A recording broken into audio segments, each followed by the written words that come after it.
not going to do something right every time, so tell me what to do. We need to approve the agenda, and I will open the floor for a motion. Make a motion that we approve the agenda as presented. In a second. I second. All in favor, say aye. Aye. Any opposed, say no. And the agenda is approved. And we will go to our business information, and Ms. Graham has a presentation for us, I believe.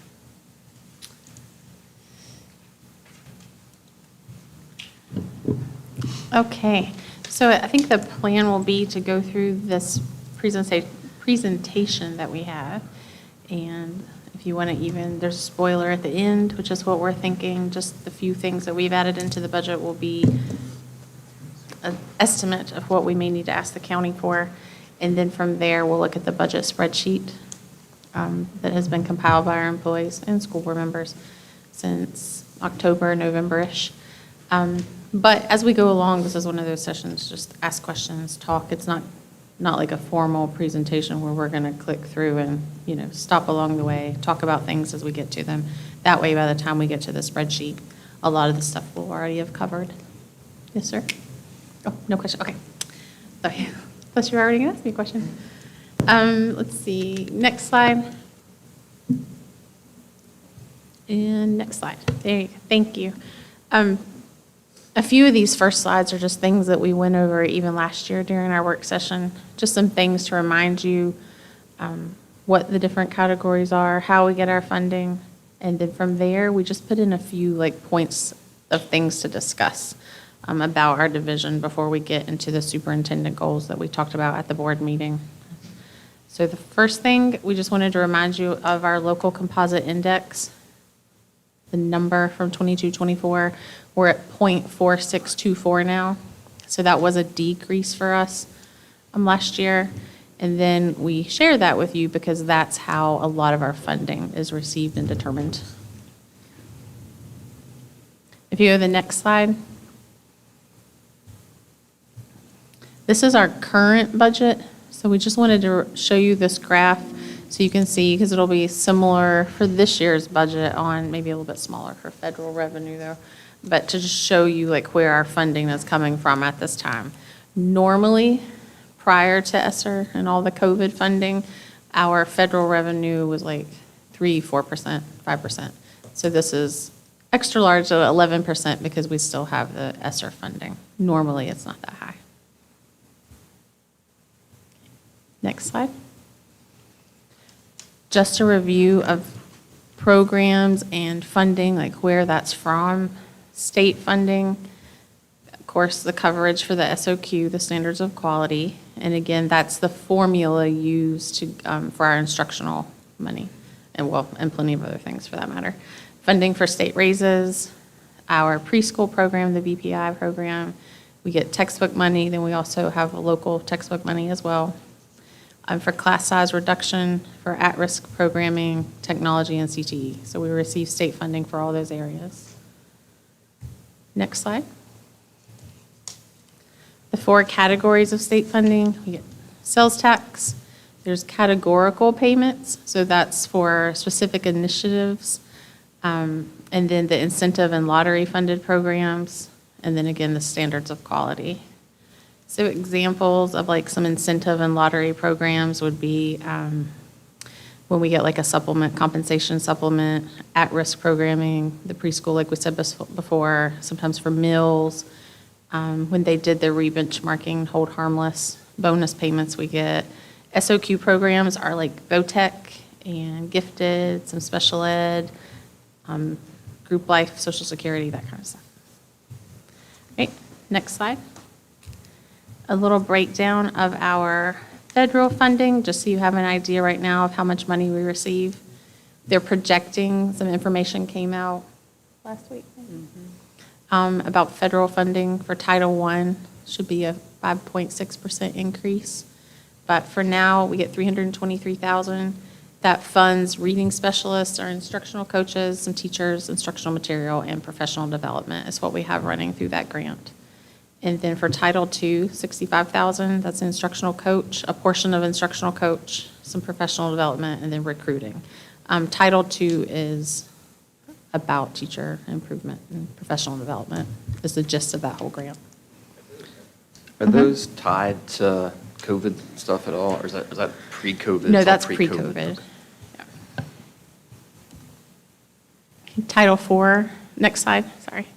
That's our student support and academic achievement. That's a $26,000 grant, and that covers a portion of one of our reading specialist salaries. You can tell we do a lot of piecemeal work around here to cover salaries, which is what you got to do. Then our preschool grant and SPED, $460,000. That covers a portion of the SPED pre-K teacher salary, special education teachers and instructional assistants, then instructional materials and professional development as well. And then Perkins, that's for high school CTE and middle. Next slide. Local funding, of course, covers salaries and benefits, capital improvement projects, textbooks, and then anything that's required local effort based on the composite index.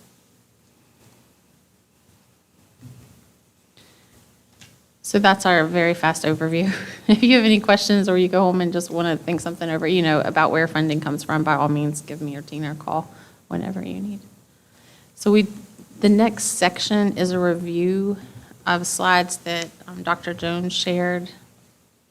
Was it just in December or was it in November? December. Okay. So that's the next 4 slides are just as you're thinking through some of these budget requests, just an idea of current number of teachers and the classroom ratios that we have right now. So we won't stay on these long because, again, you just received these slides. So there's primary, and then Waverly, and then the middle school. It goes by subject, beginning at the middle school and high school.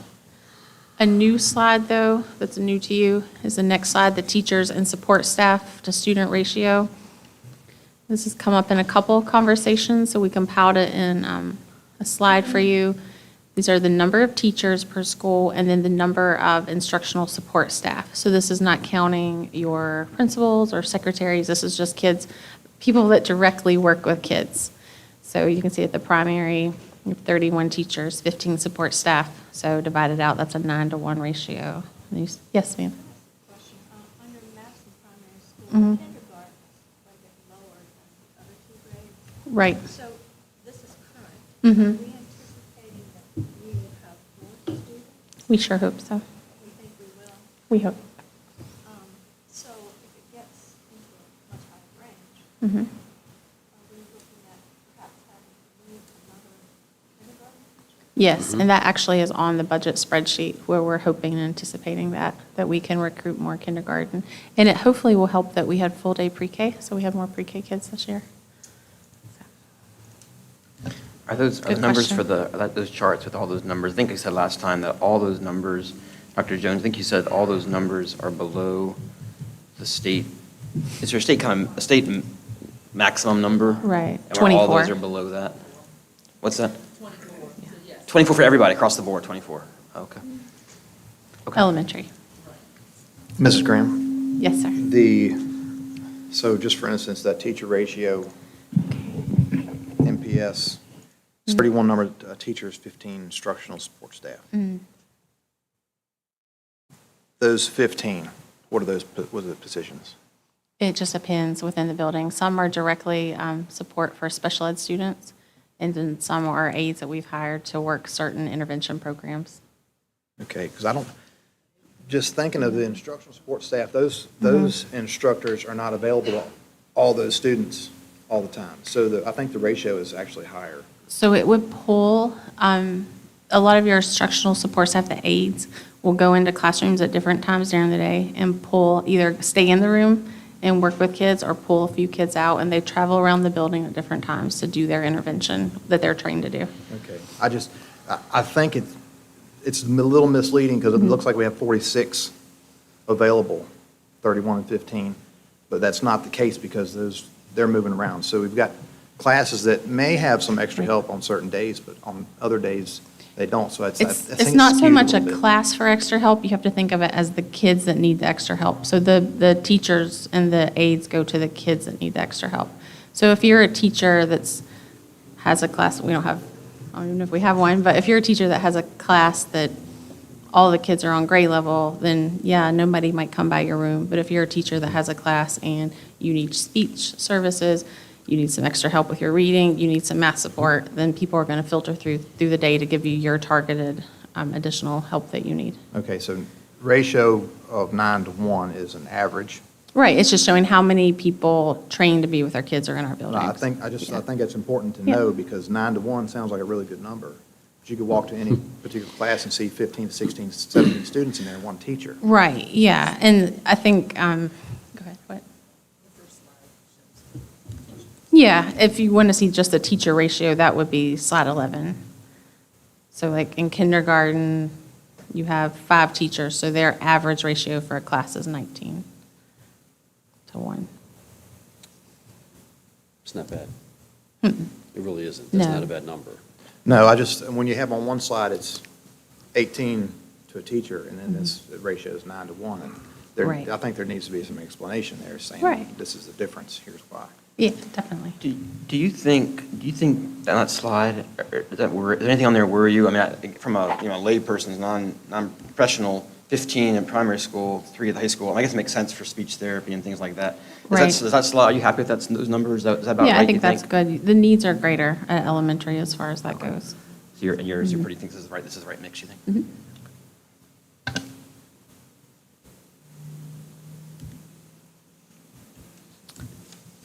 Any more questions with this? The next slide is just kind of for your information. We won't really read these all out loud, but it's just a comparison of neighboring divisions, starting pay, and this is this school year captured. So starting pay, and then step 5, step 10, and step 20. In Madison, the step does relate to how many years' experience. That's not necessarily true in other divisions, so I'm not sure, but at least it gives you a spot. More than likely, if you're hired to go to one of the other divisions and you have 10 years' experience, usually you'd go to step 10. But this is just kind of to show you, it's a little all over the place. Just for your reference, if we get to do the 5% raise, our starting pay would be up to like $49,500. So, but again, everybody's trying to do 5%. So- Right. It's kind of funny. We said on our priorities, we're going to try to match this, I guess, the local average. And I mean, like 5% raise 2 years in a row is really good. Right. But we're in a funny spot because it doesn't help us get any closer to that because everybody else is getting Everybody 5, else is 10%. going there, yeah. And it makes you think, was that the wrong metric or is it the right metric that we've got to keep on pushing? I don't know the answer. It's kind of funny. They're getting really good raises, but so is Green and Rappahannock. So Yep, we kind everyone's of have to moving go. We have to forward. go 12% if we're going to Yeah. meet that priority. I don't know if it's feasible or not. It's just kind of funny. Well, the nice thing I will say, for some people that would be looking to come here versus Culpeper, Green, that 19 to 1 or that 12 to 1 ratio is a big difference. I was just telling Ms. Allen, some of my colleagues across the street at our other school at EV, they've got classes like 40 kids to 1 teacher. And that's in certain departments. And then same thing with where I teach at, you've got like 30 kids in a class. I don't have a class less than 31 with what I teach, and mine are elective classes. So it's one of those, that can be a trade-off to where Yeah. it's a benefit. But is that the right, should we do away with that metric of teacher, trying to, it's a better metric, just with pay increases, you have to take that into account, instead of saying match. Maybe we'll never go match Right. Green. I don't know, I don't know the answer. It's a funny question. Well, I've had colleagues come here from Culpeper, and they're actually much happier, smaller class sizes. The pay decrease, not being funny, was not that big of a hit to them. And it wasn't like they went to like an administrative level position, they were general classroom. So there's, Maybe we shouldn't say match local areas, salaries. but, Just say increase them. yeah, increasing pay is always a good thing, Yeah, because always try to keep going. it does attract. You said 31, Oh, yeah, absolutely. 31 kids. And So when I saw 12, I went, you're kidding me. That's, I mean, it's $515, you know, Mhm. like, it's a lot less parents to call. It's a lot less grades to put in. It makes accommodating your classroom easier. You get to know your kids better. There's certain perks that go to that. And a much tighter knit community. And that's what a lot of people, the community.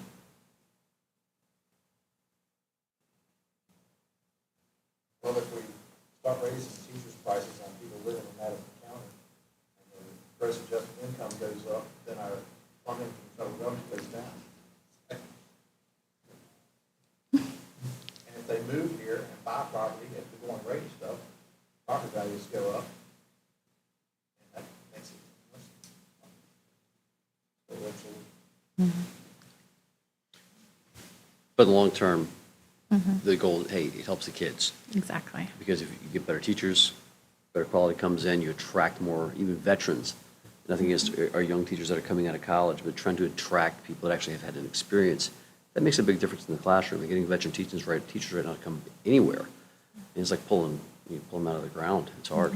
well, this is a little bit of a personal note here. I think teachers do what they like. I think that's, they want to be a teacher. I want to be in the county. And I didn't think very much more of this thing. I'm not going to think very much more about this year. But I like what I do. And, but it's hard for me to want to start throwing money at people. Oh, you're being told to turn on your microphone. Do I need to say everything I just said again? I think you're okay. Okay? So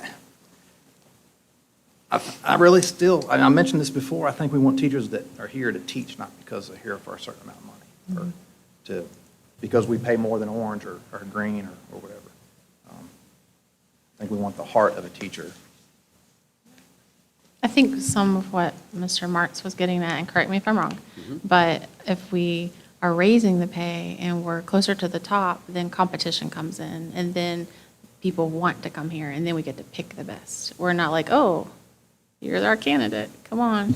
Like, if the more people that want to come, higher Right. quality, because we get to pick. And from a parent's perspective, just like with you guys, I mean, education isn't, our kids aren't the product. Education is the product that we're looking to purchase. So it's better what we're looking to invest in that purchased product versus what's not. And I fully agree. Like, man, I love my kids every day. Tell them that. I mean, talking about like the ones I teach. But we all do that. At least I hope so. If the teacher's not telling their kids that they can't feel that, they probably shouldn't be in education to begin with. But trying to invest in the product of education for what we're trying to develop here is important. You're Sorry. right, that's part's complicated, because I hear what you're saying. Mhm. I'm not saying that I disagree. Yeah. I'm with you, Charlie. I understand. We need to speak about it from all sides. Yeah. Make Yeah. sure that we see the whole picture. And then turn on your mic. I'll just leave it on. There you go. All right, and so I hate, it's going to feel like we're jumping around a lot, but we're just trying to put in a lot of things so you can get them in your head as we start going through the budget stuff. So the next slide, and this is in here, we're not really talking about ESSER tonight because we are still working through the end of ESSER 2 and moving some stuff into ESSER 3, but we did want to show you all positions that, are supposed to be going away. Those are the ESSER 2 positions. So the support coach position at the primary, there was a sped teacher written into the primary for ESSER 2 that has been requested, by the way, to go to be either put into the budget or become part of ESSER 3 for that one. And then counselor is still in ESSER 3 for next year. The behavior specialist will be there for next year. Math specialist will be there for next year. Then Waverly support coach was part of ESSER 2. That is their request to be moved into ESSER 3 or into the budget. Middle school support coach, high school graduation coach, high school counselor, that also, counselor assistant, that's their request that it be moved into ESSER 3 or put into the budget. And then the technology support specialist was ESSER 3. So that kind of gives you an idea. All those positions, by the way, if money grew on trees. All those positions are about $450,000, including benefits, just so you know how much money's on the table. And that's with real human salaries. That's the actual total. What does that mean, move into ESSER 3? We've kept a little tiny bit of money in ESSER 3 to see some of these positions, if we can move them forward into it. It can't be everything, so that's something we're still working through. As you know, we had the match for our construction grant for what's going on over at the school board office, which led to the roof needing to be done before they could put the HVAC unit on the top. And the cost of roofs doubled on us overnight. So that's used some of the money we've set aside. So we're gonna do what we can do with the money we got. So you have when we can do that locally. I mean, we can make a decision locally on moving. Yeah, that money. it's a lot of rewriting grants go on this side of the table. When you say cost of the roof doubled overnight, which night? Is this When recently? no, that was a long time ago.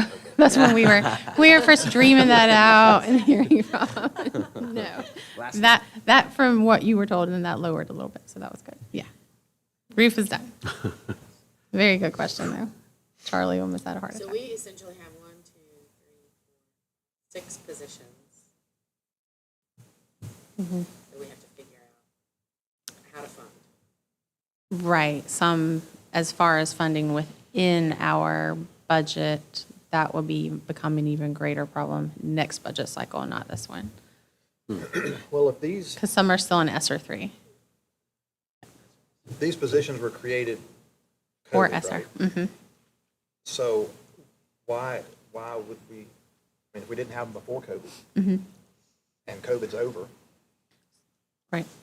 So that's something we've talked about, and we were trying to make sure that we didn't have that. The goal was for everything to go away. The math specialist is a position that we've been wanting. We have one at the primary school, so we funded it through ESSER to provide kids the extra support in math. So that need is still there. We'll see another year out. We're kind of anticipating that to still remain because it is providing a lot of help for the teachers and students at Waverly. And then behavior specialist is again something people have been wanting. That position is split between the primary and Waverly right now. They are seeing so many behavior needs, especially at the primary school where they've needed extra support. The teachers have needed support on how to handle just what came out of COVID. I don't know if you want to talk about it more, but they've just seen just a difference in poor behavior, for lack of better words. And it's not just our school division. There's a group meeting, is it in February? Is it soon? That Page County reached out to local areas to get the principals and people in central office to come and do like a roundtable discussion, like what are we going to do with elementary, this increase in behavior. So we're hopefully that's something that could phase out, but it really might be a support that our teachers still might need and our administrators for that position.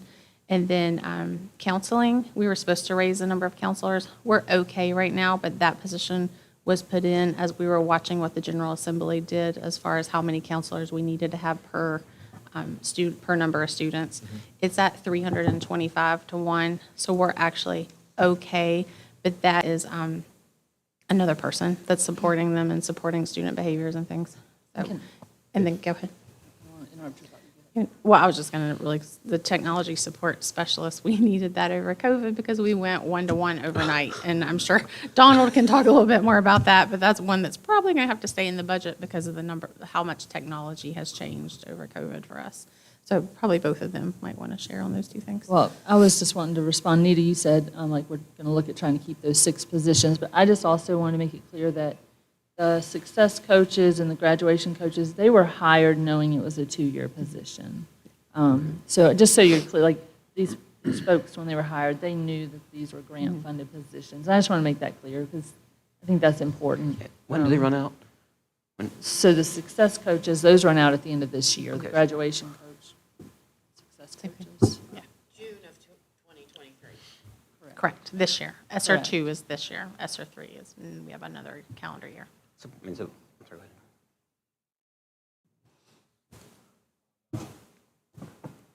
There we go. Just to echo what Ms. Graham was saying, For us, our support specialist is extremely important.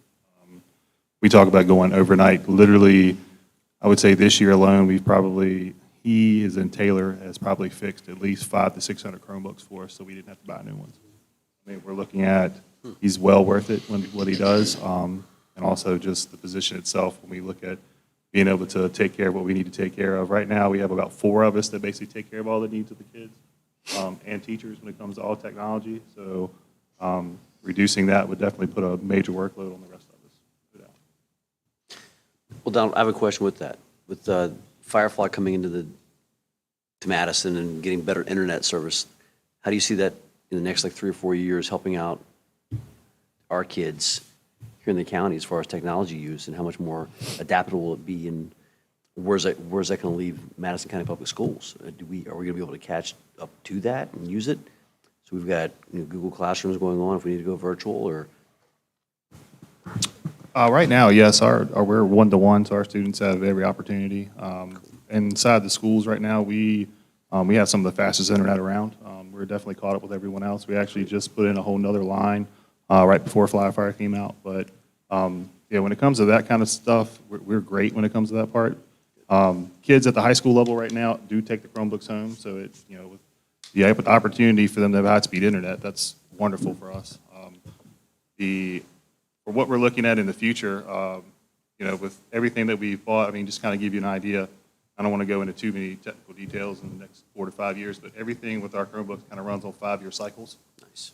So what you're looking at is when we purchase, so when we say we went overnight, we basically purchased about 1,200 Chromebooks to make sure we had enough going through COVID. But what you're looking at in purchasing 1,200 of those is that they have a 5-year life cycle. So after that 5 years, we're not going to be able to replace 1,200 Chromebooks in a matter of a year. So what we've tried to do in our 5-year plan is to make sure we're replacing those as we can, looking at like about a grade level at a time. Gotcha. But even at that, with the situation that we're in and with, obviously with COVID and lots of money coming in, even with that, I would say it's going to be very hard for us to replace what we need to replace. Okay. It's not going to be just a, hey, normal kind of situation. There's going to reach a time in like 2026, 27, we're going to have to make some hard decisions on where we get the money from to be to replace everything. Thank you. One thing that's helping us now is ECF grant. They've been coming out the last couple of years. ECF grant is connectivity, I forget what the. It's Emergency Connectivity Fund. This was put out by the federal government. We actually have received, over the last 2 years, we put in, I think this is the 3rd grant that we put in. With the first 2, we got about, I think it was close to 300 and some thousand. We just got another 100,000 that'll allow us to buy about a grade level worth of Chromebooks. So for us, that's literally where a lot of our Chromebooks have come from the last year and a half or so. We bought most of our Chromebooks through that. So it's really helped out with the budget situation because, kids are kids. We're going to lose Chromebooks. We're going to, one thing happens to another, just in, some of the Chromebooks are better than others when it comes to wear and tear. So just having that opportunity to put out for the grants. And that came in literally like about a week and a half, 2 weeks ago that we didn't think we were going to get it. So that really worked out great. And we're going to put that in the FY24 budget. That's $104,000. So we put that in the budget for next year is the plan, and then we'll also have the funding. So that'll take us through '24 and help us. And you just don't know what the federal government might do. So that's another way we're trying to secure our devices and keep them up to date. So that's definite for FY24. So, Anna and Kathy, of those 6 ESSER 2 positions, how many of those do you think need to continue into next school year? In your budget, that you're going to, how many is it? Is it all of them? Is it some of them? Possibly 2 to 3. Which one are they? You going to show us later which ones they are? Oh, I thought you said not name them. So the special education, but depending on numbers and caseloads. So we're looking into that. And then the support coach for Waverly. They've specifically requested that because of the students that person is working with. And then the high school has requested the counselor. So those 3? Yeah, those 3. Our request, people know they could go away, but their Right, request. no, it makes sense. Charlie's right, it is over, but the effects of COVID clearly aren't. Our Right, test scores not show at all. that, behavior shows that. So, I think it makes sense. And I guess balancing that with the, organizations always tend to want to grow and grow and grow, so balancing those two is good. Right. So, makes sense, okay. I want to go back and talk real quick Definitely. about the behavior specialist. Yes. So the behavior specialist and the child with behavior issues, it's basically two pieces of a three-piece pie. The parent is the other. And it really doesn't do any good to spend time with a child that has behavior issues and send them home and not be working with the parents either. Do we work with the parents to help them do something different with their parenting? Because a lot of times, this could be an issue from home, and we're just seeing the symptoms of it at school. So if a student specialist caseload, that means that that student's behaviors are extreme to the point of needing that extra adult support, right, and those interventions. So once it's at that level, parents are called in. Behavior plans are developed with parents as part of that team. Behavior intervention plans are a piece of that. And so that's where the parent is pulled in as part of the team to figure out what are we going to do at school to turn this around for this student. And then we have that specialist who has the expertise to give the ideas and the suggestions on what will work for that student and develops that relationship with the student as well. All right. So Just- I don't know if that helps, but they are brought in, especially at that level. It does. It's just, I'm thinking back to when I was in school, and I'm sorry that I referenced that. That's my experiences with. And it was, if you got in trouble with the teacher, you went to the principal. And if the first spanking didn't work, you might have got a second, and then you went home. It was just, you just went home. You weren't allowed to be in school if you couldn't act right. And I know we want to keep our numbers up, but a child with a behavior issue that interrupts the classroom, we actually have policy that says that they can't be interrupted in the classroom. So I just want to make sure that if we're working with the students that have behavior problems, that we're also working with the parents, because more than likely they spend that time at home. That might be where the problems come from. Some type of. And I would say it's worked on from both ends. I mean, the principals are certainly working through behavior through the code of conduct and discipline, as Okay. well as then with the parents for interventions and trying to teach parents, in some cases, strategies to use at home that are consistent with what we're trying at school. Okay, So good. I think it's from both ends. And I guess I'm beating this dead horse mainly to say, if we're spending the amount of money on somebody that's supposed to be working with children with behavior problems, if we're not helping the parents, we're just throwing money down the drain. Right.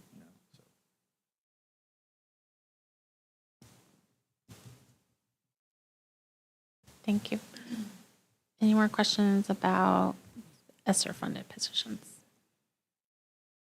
So then the next series of slides, there's 4 slides. It is just a recap from information that Ms. Wenham shared with you all maybe last spring on the CTE programs.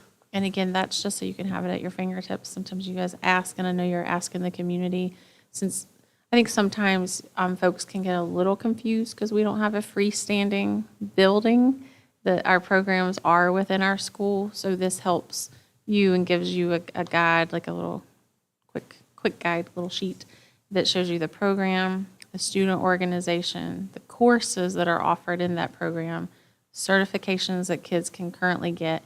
And then remember, we have the simulated workplace. So any program that has the simulated workplace, that's where the students are like running. It's set up like they're running like a business within their classroom.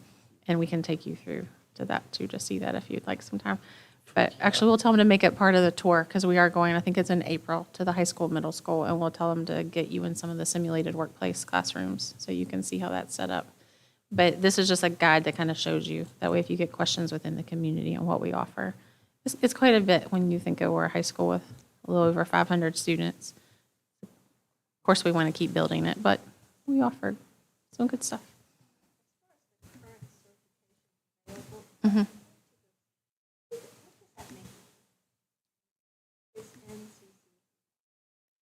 I'd have to look that up to know exactly what that stands for. Because it changes all the time. Yeah. Not this one. But that's a certification test that the students can take in those classes and leave. So that's something that they could put on a resume as they're leaving high school, that they have these certifications. It's an assessment they have to pass. Is that The National Center for Construction and Education Research, is it has to That do with would probably be it. Since it is under There you building go. trades, Mr. Sheeds, you would probably know. National Center for Construction, Education, and Research. Awesome. Construction education, not two words, but together. And to define it, it's a rigorous competency-based, industry-recognized program for CTE students. So is there a certification, like, if you take electricity, I know that electricians need to have some sort of certification. Is that what they would get with this? But this Is that what saying, y'all are yeah, thinking? So it has a test that you complete. This is probably like a more generalized Right. test, and then you probably go more hardcore into your specialized area. Yeah, this is probably like a. They The go broad. through And this, then you branch and then you off kinda into move the up to your- specific. Typically, because they have to So do this is probably apprenticeships, more of the journeyman. broad-based, make sure you've got a well-rounded education when So- it comes to don't try to electrocute yourself. Which is important. So they could get that in high school, but they would still need to do something else afterwards to be a certified electrician Yeah, or they'd have whatever. to apprentice with someone and get time. They'd actually have to do it for a while before they could actually apply, to take a test for the But having that would be certification. a great opportunity. So they can't apprentice when they're in school? They could, if, sometimes there's certain things like that that have age requirements, like you have to be 18 to do certain things, Yeah. but if they could find someone that would be willing to let them shadow, we have that work-based interns, so they can do that for a class period. Thank you. No problem. So that's just there, so you guys can go back and reference it if you need. Yeah, I do have a question, Anna. Yes. We've talked, you know, about wanting to grow our CTE programs. And I just walked in, but is there a plan? I mean, is there kind of a plan, a way ahead for growing, expanding these? Are we kind of at a pause for that? What do you? Well, there is a request right now for middle school agriculture. They've been talking about building our program, starting at the middle school level. As far as like a program of expanding into the future, that's something that would come out of the CTE Advisory Committee with all those businesses that are at the table and what we need for our area. We don't currently have anything with nursing or We do. healthcare, or Did I not? Did I not go far enough? It is on slide 20. Ah, okay, Yeah, health and medical science. thank you.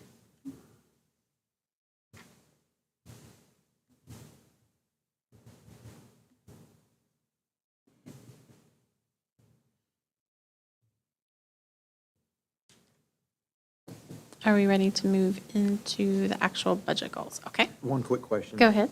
Everything that you have under the CTE programs, agriculture, building trades, business information technology, family and consumer science, and on 20, marketing, health and media, are all of those elected? Those Or- are all classes you can take at the high school, yes.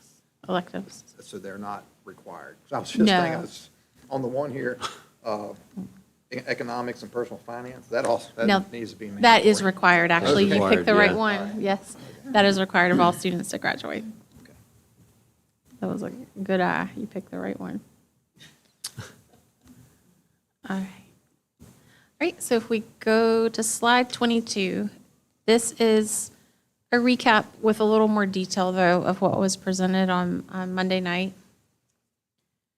So I put your priorities on the side so you can see what's answering to those priorities.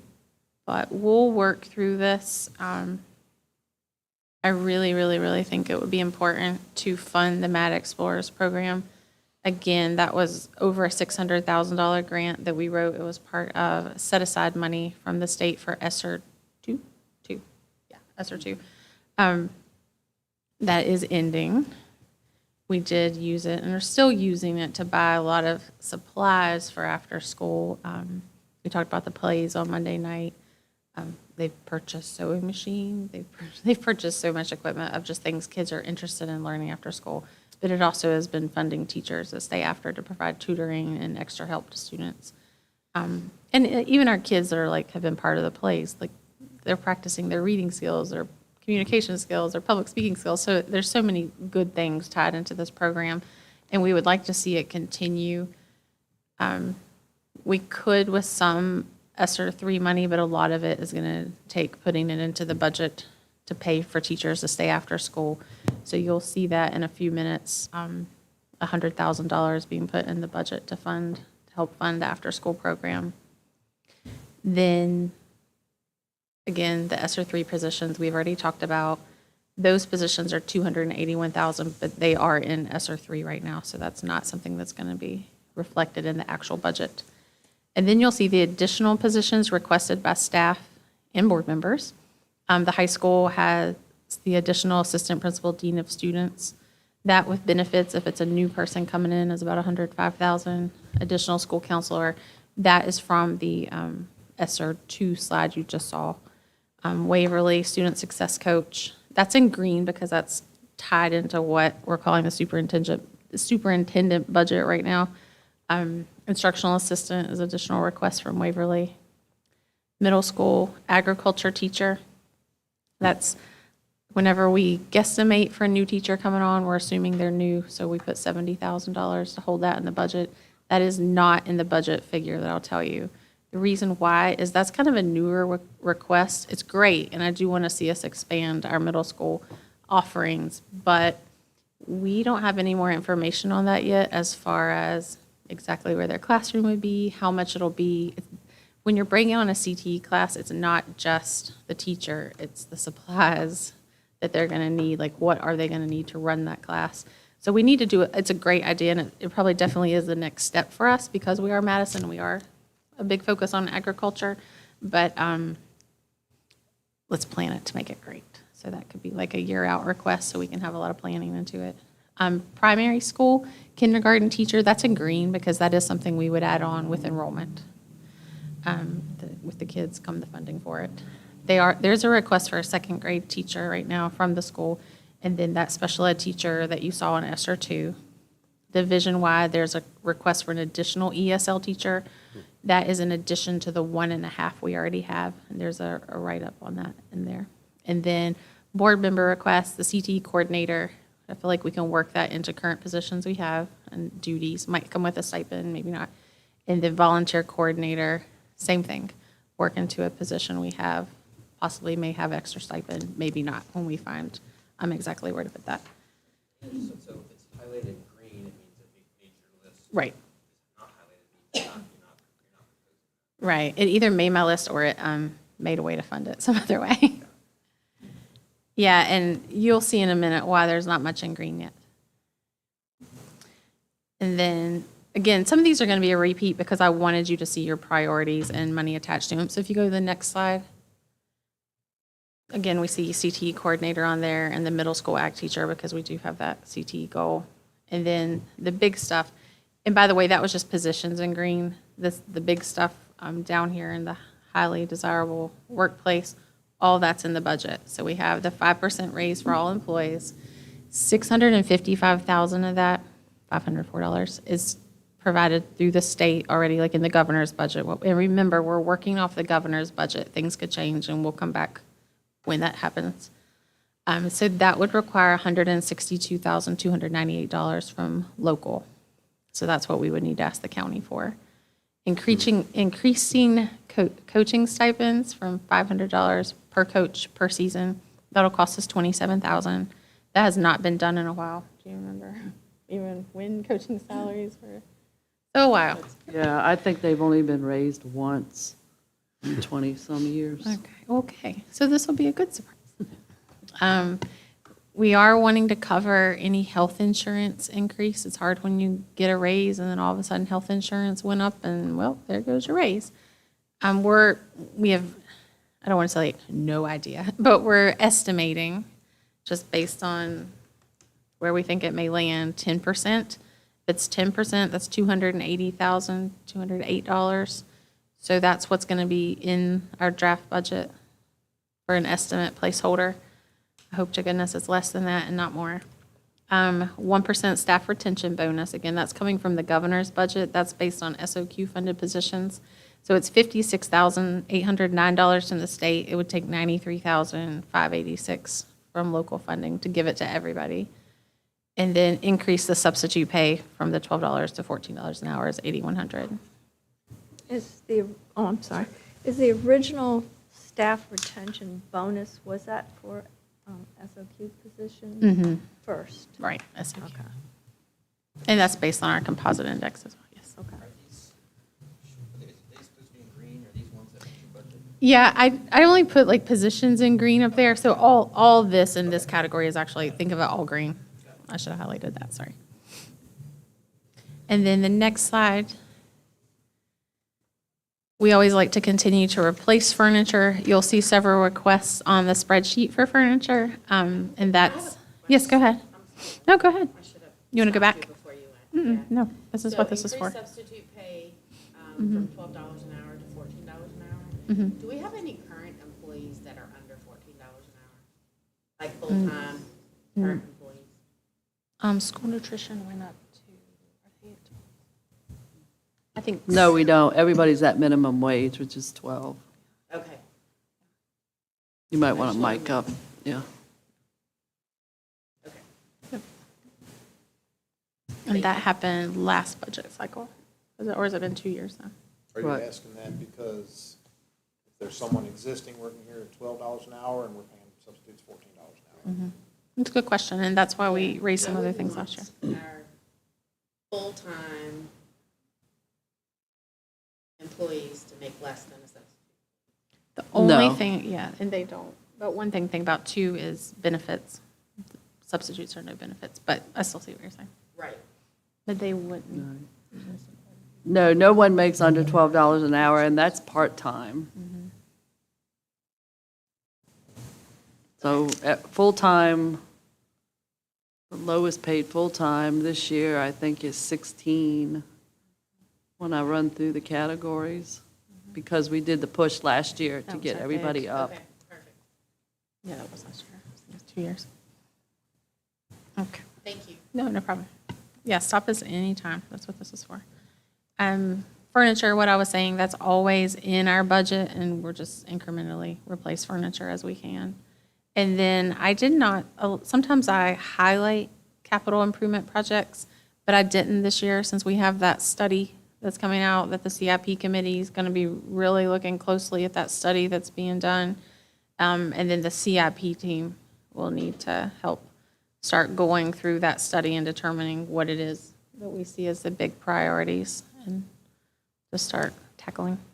So, and that's where we're going to start asking the county for our year-end money, and you'll see a slide for that, so we can start preparing to tackle that list of CIP projects. The furniture, we're talking about like students' chairs and desks? and, Right, just things that get worn out over time. And who determines whether they're worn out or not? The principals and the teachers. Well, it starts with the teachers, Okay. because they've had X number of kids, like, trip over it, fall over it, clothes get stuck in the little Okay. snags, like that kind of stuff. And I'm guessing sometimes like other divisions, certain things like trickle down Yes. to other departments Oh, as yeah. it, this is not so bad, so you guys.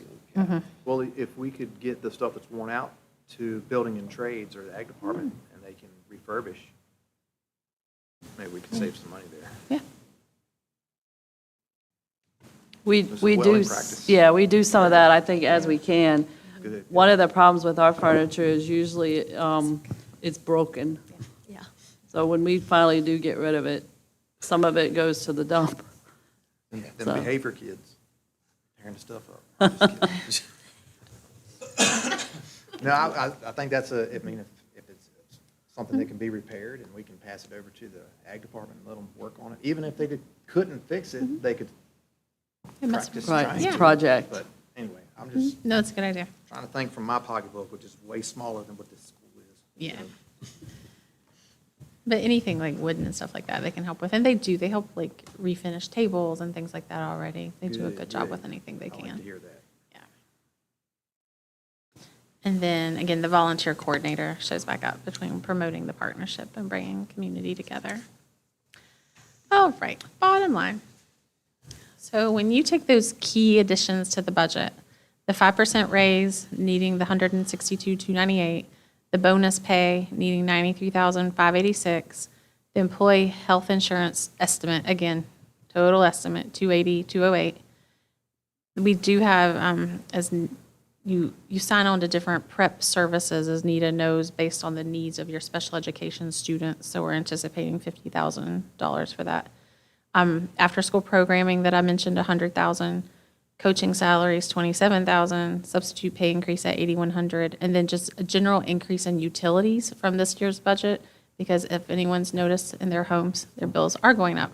So we're anticipating $70,000 for that. When you do all those things, which is a little tiny list, it's already equaling asking the county above level funding, needing to ask the county for $791,192. That's without any extra positions put into the budget.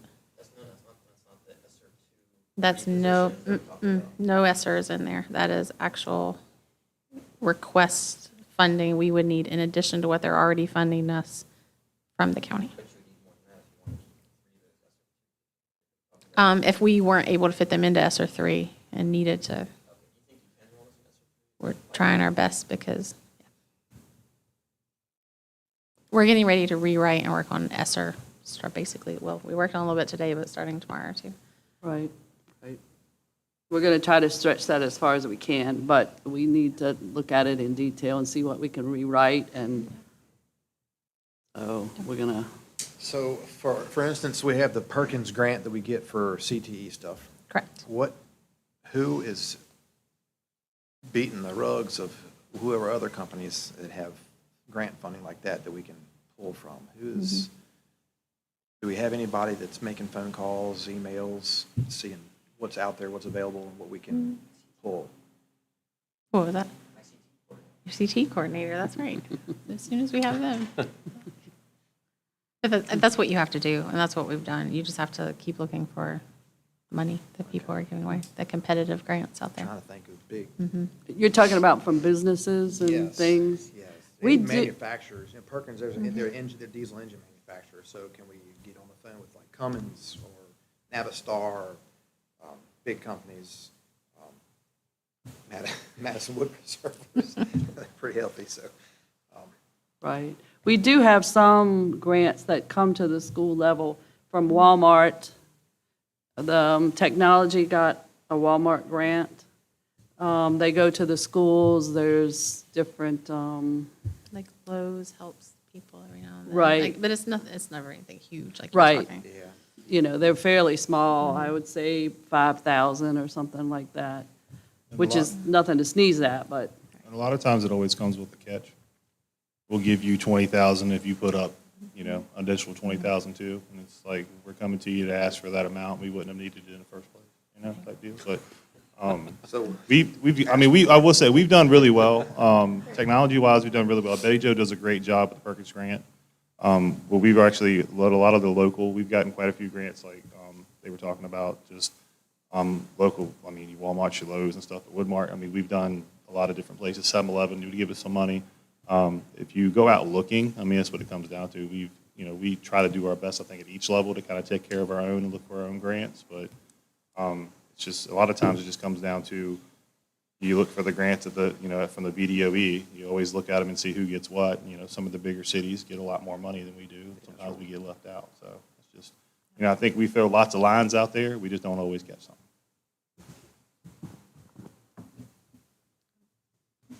Is this amount unusual? Before COVID, I guess COVID kind of messed everything up, but the last 5 years before COVID, is this sort of the norm to ask for this? No, we've tried to ask for level funding, which is no additional money. We did have a huge health insurance increase of 31%, was it 31%? yes. That the county did help us with. That was a lot of money. before COVID, interest rates actually went down. So we had to have Yeah. something to get them bumped back up, I guess. Right.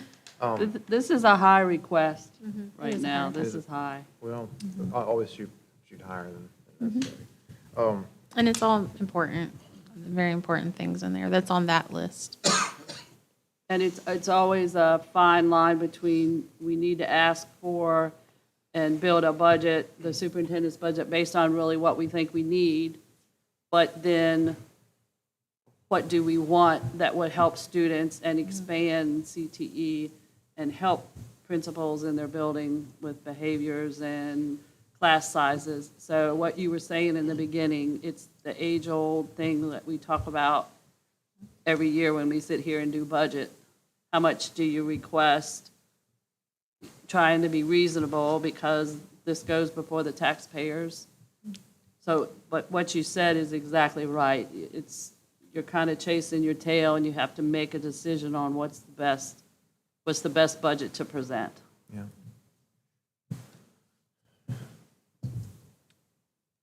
Do we, or have we recently, but that's probably the better way to ask it, have we recently done any type of a comprehensive look at all positions throughout Madison County Schools, and if we have any redundant job duties? For instance, I know we have multiple math teachers at primary, multiple math teachers at Waverly. But do we have, for instance, the website person that we want to get the website up to where we can navigate it a whole lot better? And we're talking about hiring someone, I don't know if we did we end up hiring someone to cover that? Yeah, the Okay. PIO. Did we hire someone to do that when that job already fell underneath someone else's? No, it was our technology department trying to find the time to do it, and actually it was our ITRT, the lady that is actually supposed to be out in classrooms helping teachers implement technology, who also is trying to help us write and fix the science curriculum. She's the one that is trying her best to also keep the website updated and pass over to our new PIO. So because we're a small division, we actually carry way more within our job duties than if you were like in a larger place. And it's not that much different work. Like in some larger divisions, you have someone in central office that just does title grants. But to write a title grant takes the same, even in larger division, huge, it's a little bit more work, but we just have like Kathy does that as part of HR and part of instruction. So there's just like a lot of, we're kind of the opposite. Instead of redundancy, we're kind of like, you do this and this and this, and this. Like it's a lot of duties fall on individuals here.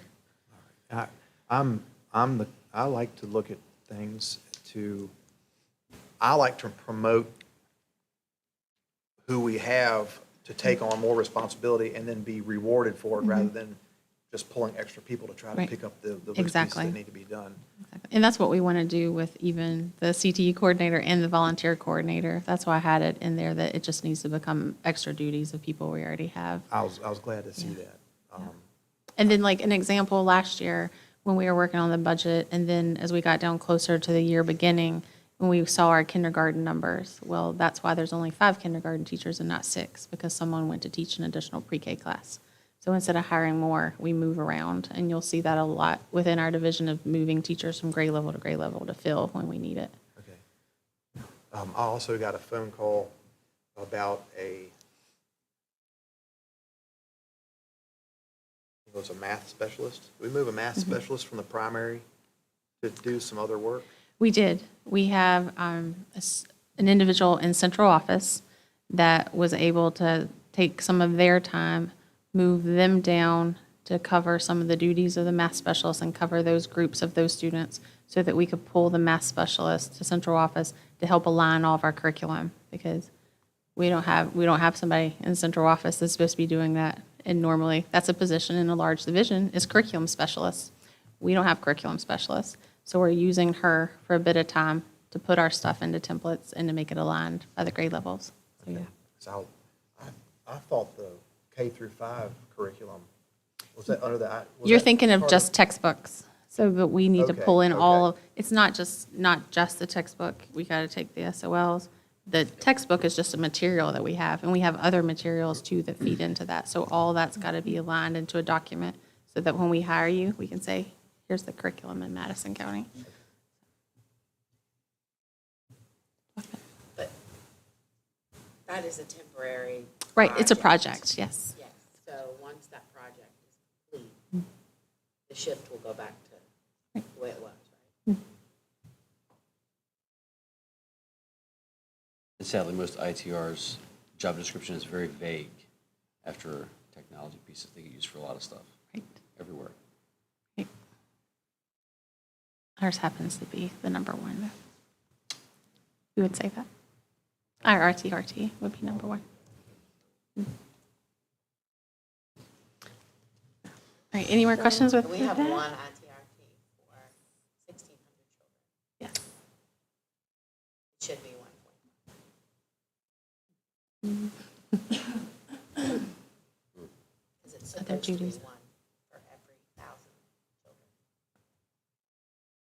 That's why when I said We before about haven't the hit four. 2,000, I get it. Yeah. Right, and that's We why. have 4 people that work with them. Oh, She's I one of know. the 4 that included, so, yeah, So- really, for her to do, I mean, she's incredible, she really is. I mean, the entire tech team is incredible. We do a lot of, the other 3, I would say, take on a lot of responsibilities for sure, and get a lot of stuff done that's, I mean, when it comes to that part, I don't know how, I can't give them enough praise is what it comes down to, but, yeah, Kim takes on a lot of different responsibilities, like Ms. Graham was saying, she's doing some of the science curriculum, she's working with some of the elementary curriculum as well, just anything and everything. I mean, she's definitely a team player for sure.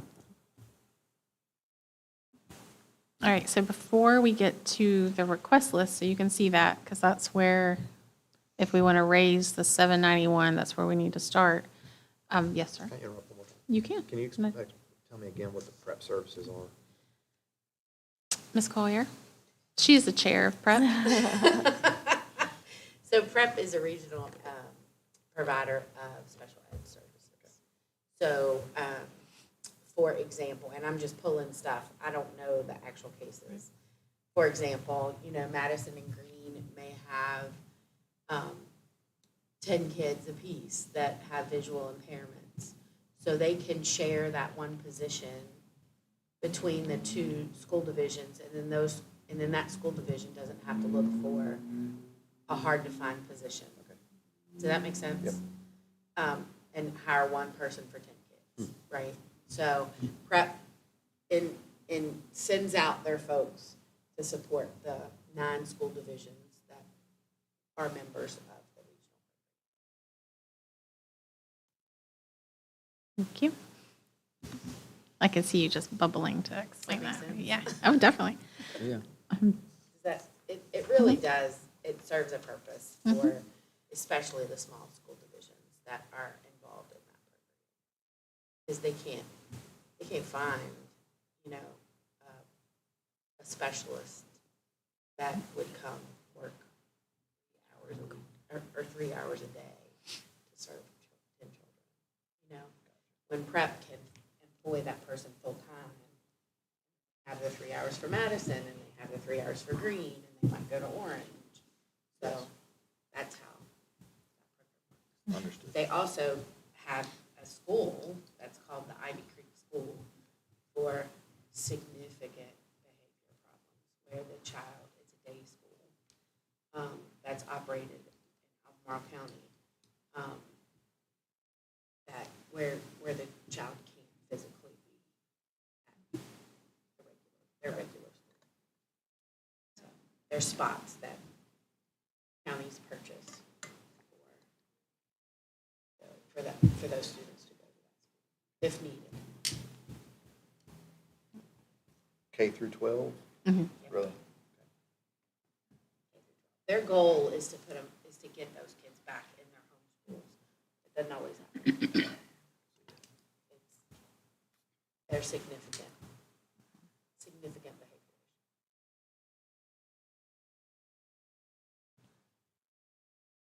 Any more questions with that? And again, we'll go to the spreadsheet, which will be more requests. But the next slide, a little detached, but not really. This is our year-end request, so we had 190,228 left at the end of the year last year. So this is what we're hoping, the February meeting, if okay with you all, we'll do a supplemental appropriation and ask for 18,800 of it to be used as the required match for the security grant. And then ask for the remaining 171,428 to be put into the capital improvement line, the county, to use for our projects. So, and that's something that we've been discussing with the county. We feel like we have the support for. Is this about average for Yeah. what we usually turn back? Yeah. I mean, But then during, sometimes at they the give it beginning of back. COVID, it was a little more than that Yeah. because of some money coming in, but yeah, this is where we tend to. This is a normal, we try to shoot for at least 200,000. If you can't really run it any closer and breathe. Survive. And breathe with the budget. But typically, we try to run it as close as we can. This is a tight budget. If that's all you have in the beginning, because anything could happen. Have you had a conversation, and I know we talked earlier about keeping our money, so we don't have to go through this? I mean, keeping our end-of-year money with the county, is that a possibility? Well, Or and is it that's, legal? that's what this is. I think all the Just kind time of we work would have to around ask, for yeah. that sort of, is there a legal requirement for us to give that money back? Is that what's going on? It's code, we have to give it back. Right, it's Unless you code. request for something to use it for, and then they vote to say, yes, we'll let them Right, keep it. in you this you have to account. go through this So we give exercise it back, and legally. they get it back. Right, legally, they get it back. I see. And so then, once the audit's finished, usually in December, then we know what the final number is. And this number is from the audit. Then we can ask for that back. Years ago, we had an agreement with them where they usually gave us our carryover or our turn back. There's a few different terms for it. They usually gave us that back for non-recurring costs, and we used it for capital projects. And then we kind of went away from that for some years. So there's been discussion about maybe just going back to this. I think there's support on the board for that. I think so. Yes, Especially with a facility study that's now out that we're all going to be discussing. There's a need for Right. this. yes. So this will be on the February agenda for the board meeting. Can they change the amount? Can they say, well, we're not going to let you keep the 171,000, but we'll let you keep 100 because we need to set? Oh, yeah, they can definitely. make- Sure, they can do anywhere from the 190 to 0. Yeah. We'll just show our pitiful little faces. Yeah. All right, I think this is the last slide for the one more. Oh, and this is just a recap from the board meeting, just in case, Mr. Sheets. Just two other things that were in the governor's budget that could affect us somewhat, is there's currently 50 million in there for $5,000 performance pay bonuses. Again, the criteria would be set by the Department of Ed. We really don't have much more detail on that. It's to reward through criteria what would be deemed as the top teachers. It would be like 11% of all the teachers in the state. So Is this Go going to be a ahead. percentage of how many teachers you have? Does that We don't really determine- know, like, how they would divvy that up, like, how many of these $5,000 bonuses we might get. It might be one per school. It might be one.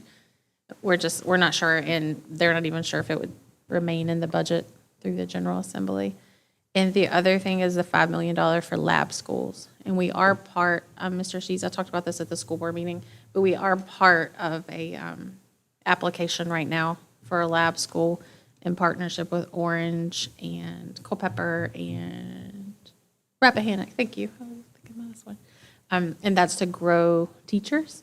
So beginning junior and senior year of high school, get kids in a program, taking classes through community college, and then help them transfer to a four-year college where they could then graduate within 2 or 3 years, preferably 2, come back and be like in our elementary, middle school classrooms teaching.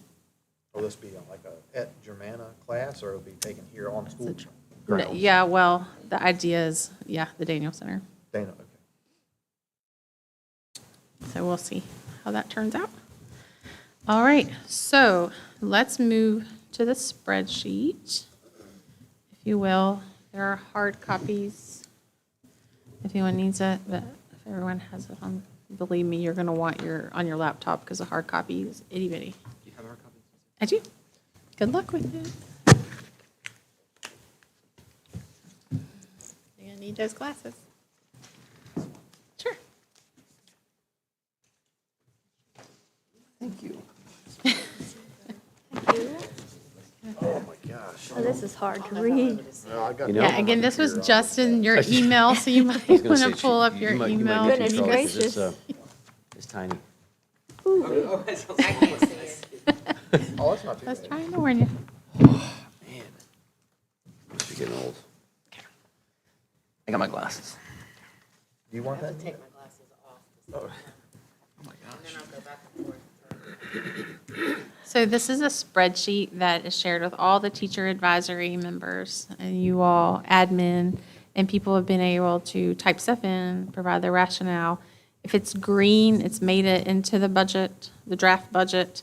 If things are orange, and you'll see it change colors as we move on through the next couple of months. Orange means we need more information, or we're just trying to think about it. If it is red, and we don't have any red things yet, but when it turns red, it's no, is what we're saying. So, And if it's white? if it's white, that just means to be determined. So, some of them are recaps. So we'll go line by line. The raise we've already talked about, the bonus, the coaching stipends, the substitute pay, the MAT Explorers, and the health insurance increase. So those we've already discussed. And I'm sorry, just, so the green is 791 right now? That's, so what's green? That's what's equates in. to 791 right now? Right. So if we add, so we're adding, we're going up. Yes, yeah, thank you. Okay, so the first, the counselor, and again, a lot of these we can go back pretty fast because they were part of the presentation. So you have the school counselor at the high school. Again, that's already being served. This is not like, this is an assistant counselor position. This isn't a licensed counselor. This is someone assisting the counseling department. They are there now, and it's been funded through ESSER. So you'll see that. Sorry, my things is jumping. The high school needs a printer. That's to be determined on the cost, but we'll be able to cover that through technology funds. Again, high school requests, we've talked about the assistant principal, dean of students. Interactive go ahead. Question. So currently, when I look at the website, is it only 2 principals currently at MCHS? Correct. There's the principal, the assistant principal, and the athletic director. Correct. The athletic director is a licensed principal. I'm the So- assistant principal. I'm just, when I was in school, and I'm not sure when Donald was, but we used to have a head and 2 assistants plus the AD. But at that point, the AD was also a teacher, Right. so it's a little bit different. So now the AD's full-time AD, so they're able to help with some things as well. And through the hiring process, we required an admin degree. Just checking. Yeah. Let's see, interactive instructional boards, there's a plan to purchase some through CTE grants. This is the high school. At our other schools, every classroom has one, correct? Primary, Right now, we're looking at Wetzel as being the next school that gets more boards when we purchase them. The high school actually has the most up-to-date projectors, so they're kind of the ones that were some of the last to get them. If they don't have a board, they have an up-to-date projector. So that's kind of like the differences. The boards, they don't necessarily fall under my funding when it comes to the natural way things work with stuff that's in our budget, but they're wonderful resources. The teachers absolutely love them. I mean, they're great. Has there ever been any discussion around that being in the CIP budget? no, That's how other things do it. but we could. Let's see, all right, math interventionist, we've already talked about that, student success coach, then the agriculture teacher. Did anyone want to say anything else about agriculture teacher? Has our ag program grown? I mean, I hear a lot more about it than I have ever heard about the ag program. Our new FFA. teacher is doing a great job, and the FFA is very active now. Good. I would love to grow that down to the primary school. Like, Well, it's starting at the primary school. Yeah. it is. I mean, but, Kim. You know, Chicken, it's starting because there's a champion teacher. Like, it's not a program. exactly. You know, and my mic's not on. That's why it started, is because there's a champion teacher. I would like to scaffold it. I mean, it's important. It is coming back. I registered today for 3 events as an adult, women in agriculture. And it's soaring. It is going to be, people are going to learn how to have a mini farm on 2 acres of land and produce substantial products. So, I think we need to champion it as a program and not just because of the teacher. I appreciate everything she's done. I really do. And she can be the teacher, like, as far as I'm concerned. But until it's funded and it's on paper, black and white as a program, it's always going to be because of a champion. And that's important too. But I think we need to, I'm all about it. And are you saying start kindergarten up? I think we should have a curriculum and a scaffolded, absolutely, K-12. There's components to it that little guys can do. So That this- falls under CT, our CT, I know it's a It it's under does. CT thing, right? Yeah, So the we can- CT advisory, we so it think might- about that, we can start building those Yeah. ideas in. And maybe even be like a subset of the CT advisory, like pull in some people. Like someone that's building chicken coops could be part of that committee. I've offered, I've emailed Mr. Corner and just.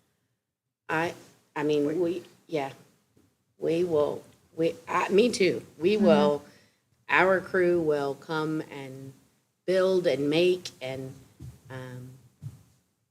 my hunter is almost famous at making 4x4 goat huts.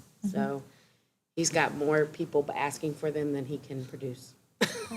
So, we will donate. I will donate the materials and donate his time to make it.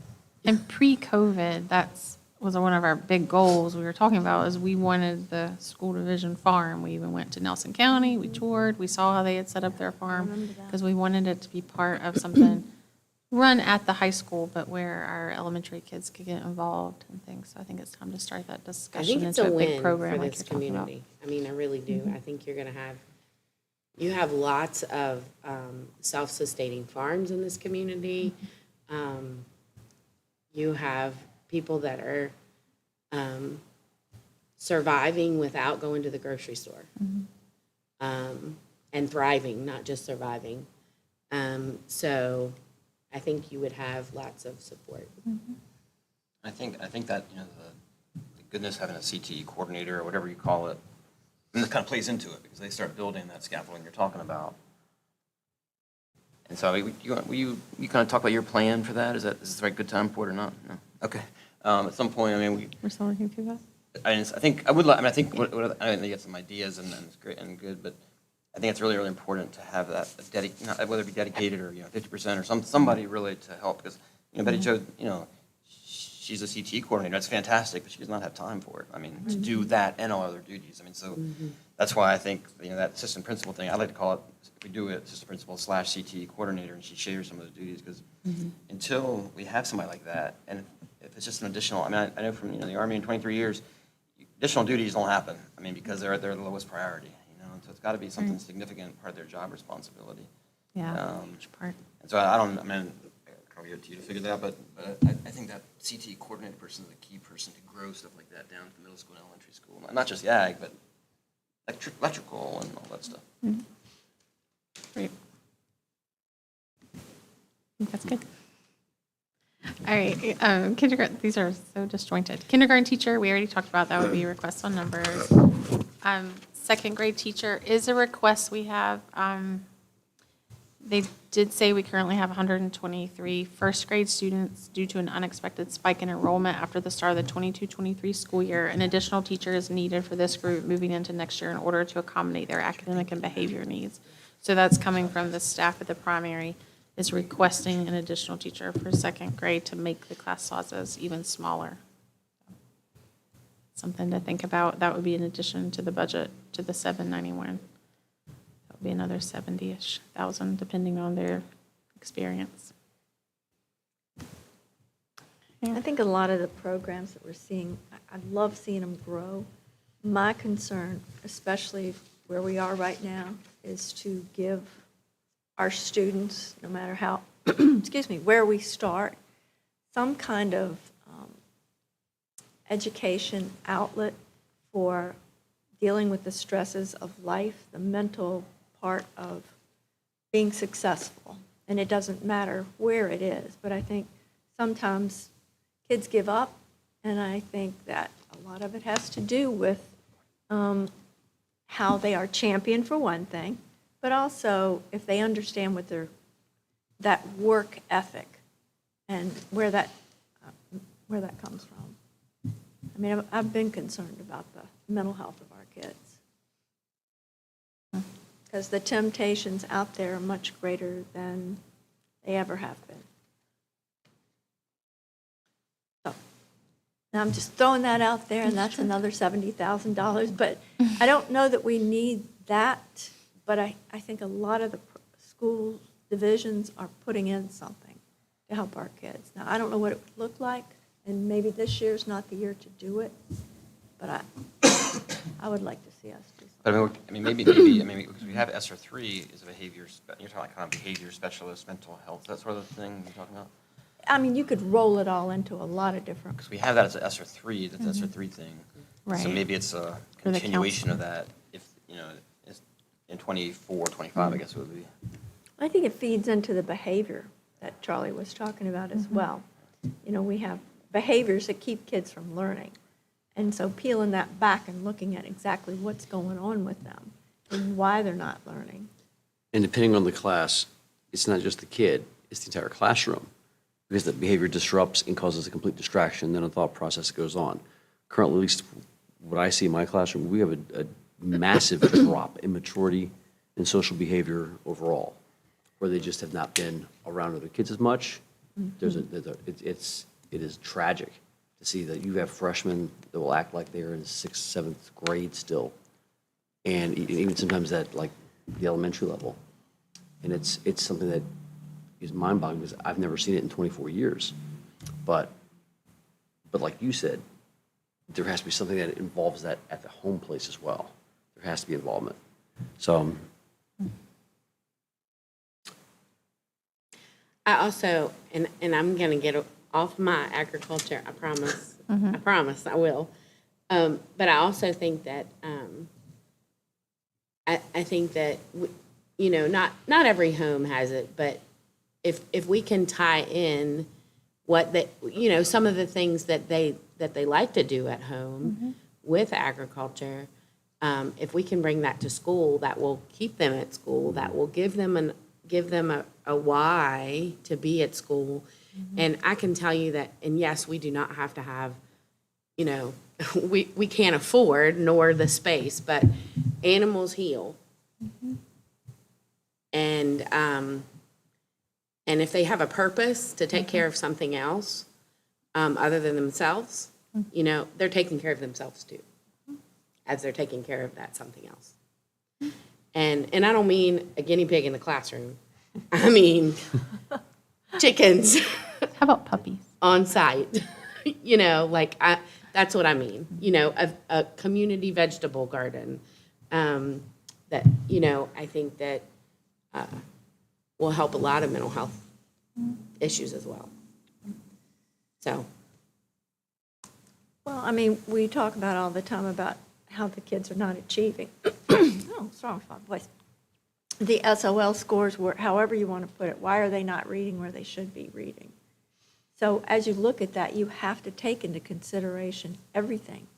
The home, the incentive to be at school, absenteeism, lots of different things that we can put our heads together and try to come up with ideas.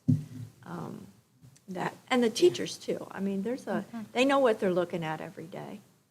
And I think they would be a good resource too. They want to teach. As Charlie said, that's what they want to do. They want to teach. They don't want to have to stop class because a kid's crawling around on the floor. And they don't want to do that. So anything that we can think of to do that would give them an outlet for these behaviors, to deal with these behaviors.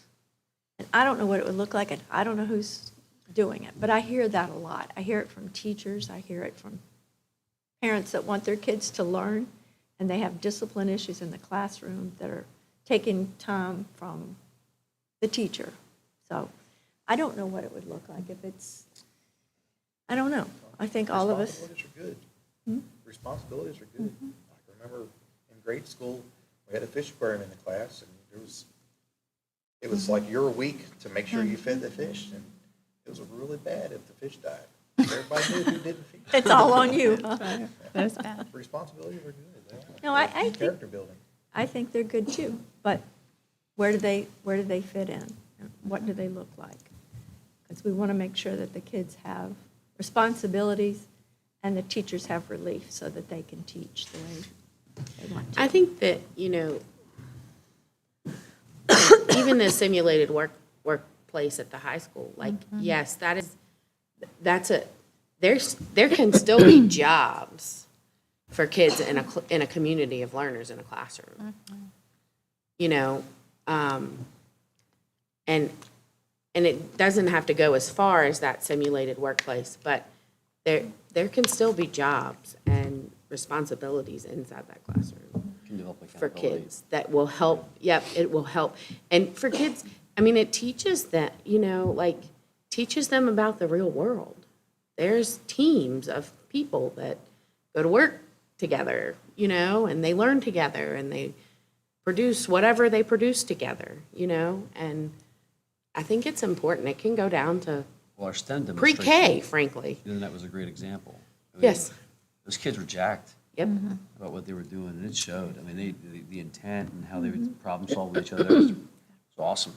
It's cool seeing that. Yeah, it was cool. And we have pockets of that. But a lot of times, the ones that do those things, and I know you're talking about a different thing, but they're kids that are interested in school already.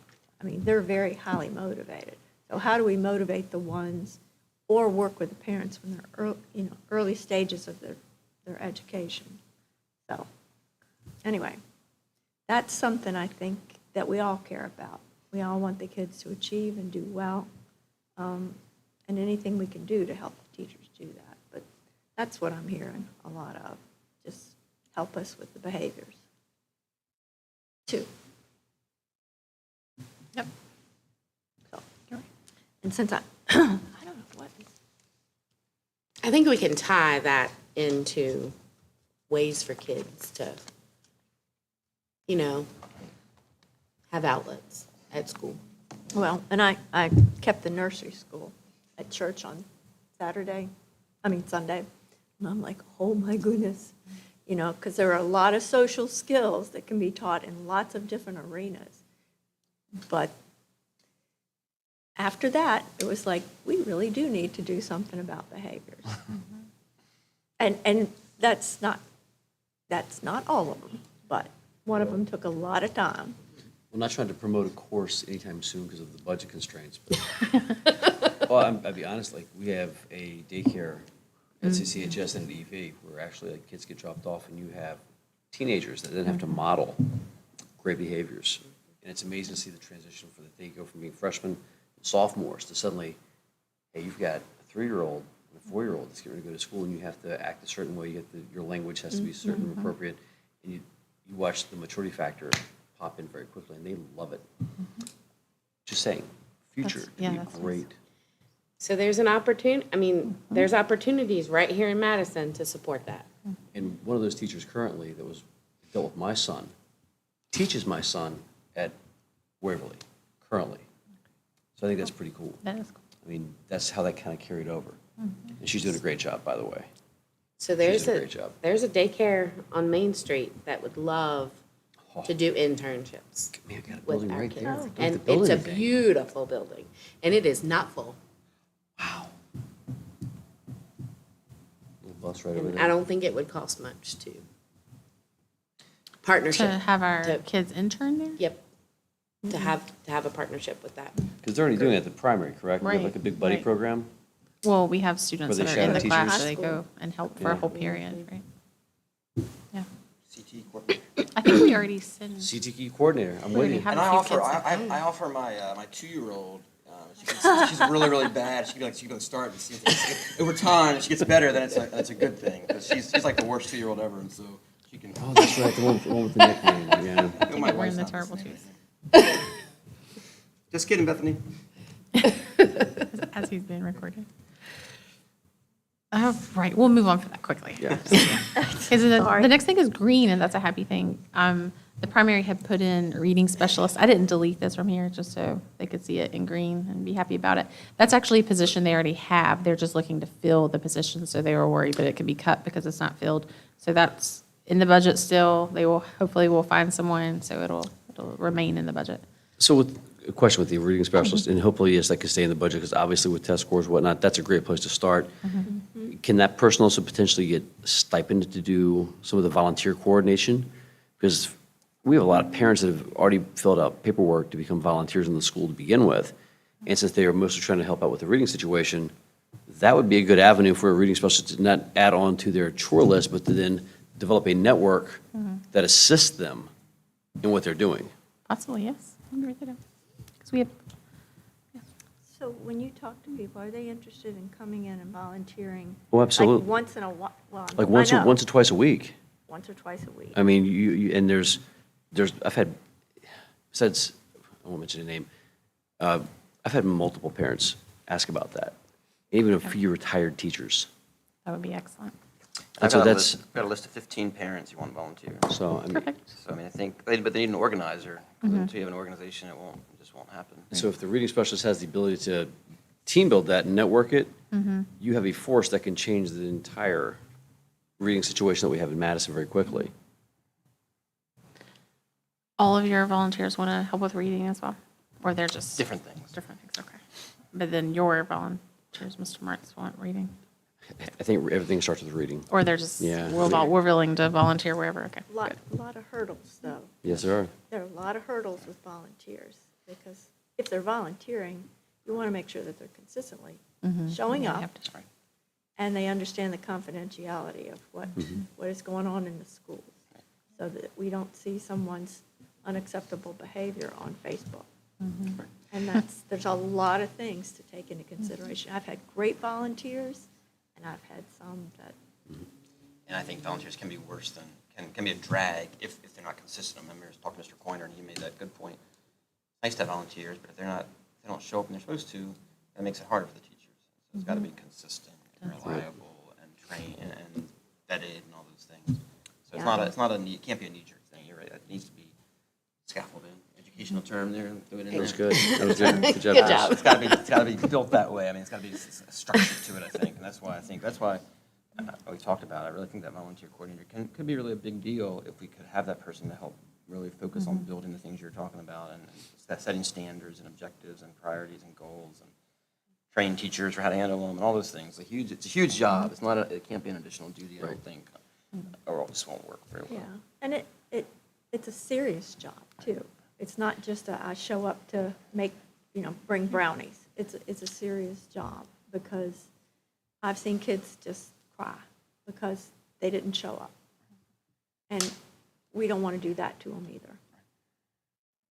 So, and I'm not saying that was all of them, but I have seen that happen. I see it happen with substitutes all the time. Anyway, way off subject, I guess. Okay, the next thing on there is behavior specialist. We've already talked about that. Discovery education, the middle school put that on there. That is something they purchased this year as well. So it was to help their new STEM teacher with some of the curriculum.